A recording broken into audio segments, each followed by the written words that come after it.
Welcome back for the second segment of the October 14th Trips and Traps. Andy Serling, Eric Donovan. 3 more races to bring you, and we'll bring you the, probably most people think is the highlight of last Saturday, the Grade 1 Champagne for 2-year-olds going a mile on the main track. 2 very nice horses in here, including the winner, Union Rags, the second-place horse, Alpha. Yeah, there is no criticism of Union Rags in this race, but we thought we wanted to show this race. There's Union Rags and those yellow silks, Alpha and the Godolphin blue silks. Thought by showing the race and maybe taking a slower look at it, people will realize that Union Rags didn't have some sort of nightmare trip.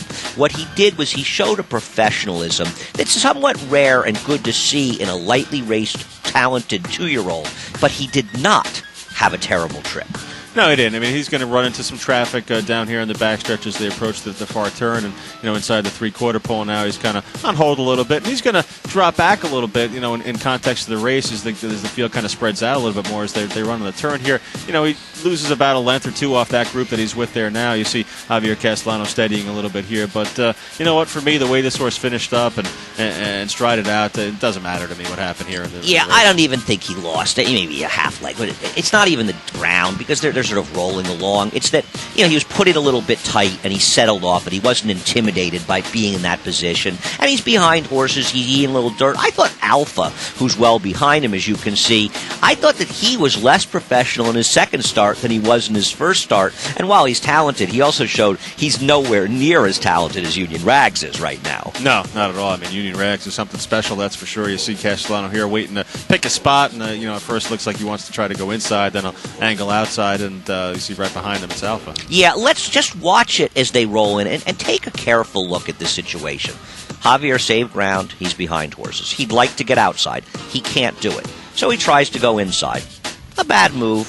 He gets shut off for about a nanosecond, and then he has a room the size of a football field to go through. So I don't think he had any real trouble. He didn't have everything work out perfectly, but all in all, he showed himself to be a tractable, adaptable horse that's just better than these horses. Alpha picks up second. I thought Alpha's effort was a little bit disappointing overall in the sense that he didn't move forward off his race, not that he's not a talented horse. I think the third-place finisher, Right to Vote, I'd love to see him in that new Breeders' Cup Sprint. I think he'd have a chance in there. Yeah, that's an interesting point, but I think for now, Union Rags the one to beat in the Breeders' Cup Juvenile for sure. He is, and I'm interested to see I like the East Coast, West Coast, the matchup with Creative Cause, the good horse out there. All right, we'll look at maiden race from Sunday. This is race number 7. 3-year-olds and up a mile on the Widener turf course. The 4, Dream Man, a horse that had some trouble shortly after the start. Yeah, Dream Man was an hour and a half the best in this race. As you can see right away, the rider's standing up, and he's getting ready to steady a little bit, Jose Lezcano. And that's not necessarily that big a deal, except right there he stumbles badly and falls way back. And not only does he stumble and fall back, shockingly enough, and I know Eric's going to have to compose himself, there wasn't a lot of pace in this race. I can't believe it. It's just not a lot of pace. It's hard to believe that we finally ran a turf race in New York where you didn't have a lightning fast pace with aggressive riding tactics. And of course, the horse who benefited from this the most of the contenders was Canagaro, the eventual winner and 5-2 favorite. Canagaro sitting right outside in those West Point silks, about a length and a half off the leader right now, and toward the back of the pack, making up some ground along the inside is Dream Man. Yeah, Dream Man gets himself back in the race, gets in position. Jose gives him a very good ride after this. He saves ground in the turn. He angles out in the stretch. And listen, he hangs a bit at the end of the race, and he has his chance to get up, as you see him last in your picture back here. But when you consider what happened at the start, you consider the relatively modest pace, 48 to the half, coming home in 47-4, with that trouble and with the position, respective positions, he can't beat the winner. Yeah, this was a huge effort by Dream Man, and I give you credit for kind of scoping him out after a couple of poor races earlier this year at Saratoga and one here at Belmont as well. A horse that definitely improved and probably ran back to his first race as a 2-year-old. He's down inside now, and he'll make up a big run to get within a half length of he's the best horse in this race. He'll probably win his next start, and I don't know how good he's going to ultimately be. I don't know how strong this race was. And there are other horses like the 3rd-place finisher Volcano Run, the 5th-place finisher Dynamaker. Now, maybe he ends up at Fairgrounds for Ralph Nix, but I think both of those horses are relatively interesting horses going forward, as they had flashed talent in their first starts and didn't run badly in these races, but both were coming off layoffs. But Dream Man was without question much the best. Yeah, I don't think he hung too much there. I mean, I thought he was finishing up all the way to the end there. Canagaro, just the horse with got away tactic-wise to the best spot. Yeah, he got the good spot, and Dream Man didn't. All right, one more race, and we'll take a look at the Pebbles from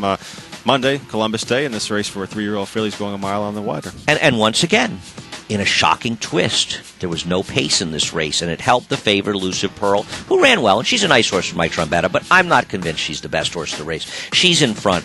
You've got back here Ruthenia, and she's the one who gets in trouble in the stretch, and we'll show you that. And you've got out here the second place finisher, Hessenite. I mean, geez, when you consider they went 24-4, 50-2, so that's 24-4, 25-3, and they came home in 46-1. And Hessenite from the half-mile pole was 1.5, looking 3.5, 4.5 behind, made up over 2 lengths in that. I mean, you've got a horse that came the last half in about 46 flat, maybe a little bit more. That's a horse that ran pretty well. Yeah, Hessenite ran well, and this is a horse that I think throughout the rest of this year and definitely next year. Look, she's New York bred, and she's going to make some noise in some races if she's in against New York breds. But she's good enough to handle herself against opens. I know it's only 2 weeks until the New York bred showcase day, but I won't be shocked if David Dunn comes back and takes a shot with her in that race. He may not. He may be more patient with her. I think she's a talented horse.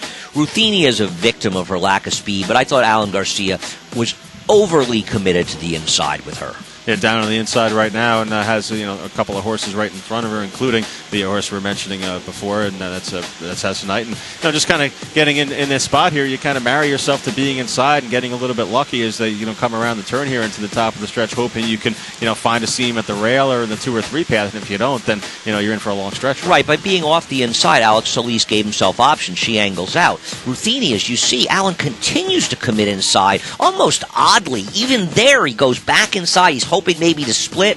Well, it's not going to happen, and these horses almost blind switch him at this point, and she's forced to have to go around. And she was third best in this race, all things considered, but Allen didn't give her her very best chance. I thought Hessenite gives a nice run. Now, I don't think the winner is all out here, but when you consider the tactical advantage that she had the winner, she's supposed to win this race. Yeah, I mean, you decide on a race where there's different pace scenario, and you're going to get a closer finish from Hessenite, and you're probably going to get a better effort out of Ruthenia as well. Yeah, it'll be interesting to see if and when these horses meet up or where they end up, but they're all reasonably talented. I like Hessenite as a New York bred. Once again, trips and traps at NYRAInc.com. Thanks for watching.